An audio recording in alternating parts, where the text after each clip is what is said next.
Attention to all SSS members. Sa mga nagtatanong, pwede bang kumuha ulit ng SSS number? Sa video na ito, pakitapos hanggang sa dulo para malaman ang buong impormasyon.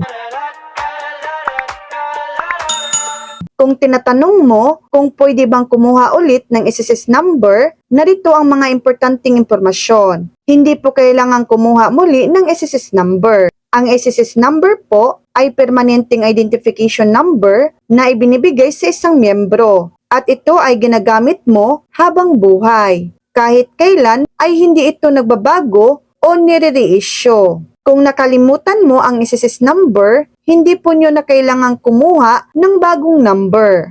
Pwede nyo pong i-retrieve o malaman muli ang inyong existing SSS number. Paano malaman o ma-retrieve ang SSS number kung nakalimutan? Una, may .sss online account, mag-login sa www.sss.gov.ph.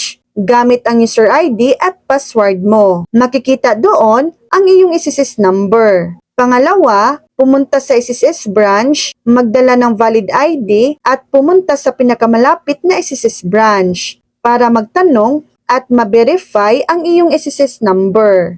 Pangatlo, tumawag o mag-email sa SSS. Pwede ka ding tumawag sa hotline ng SSS o magpadala ng email para humingi ng tulong sa pag-retrieve ng iyong SSS number. Pang-apat, gamitin ang SSS mobile app. Kung naka-install ang app sa phone mo at naka-login, makikita mo rin ang iyong SSS number doon. Paalala, huwag mag-apply ng bagong SSS number dahil posibleng magdulot ito ng problema sa iyong mga record at benefits sa hinaharap. So yan lang po ang latest update.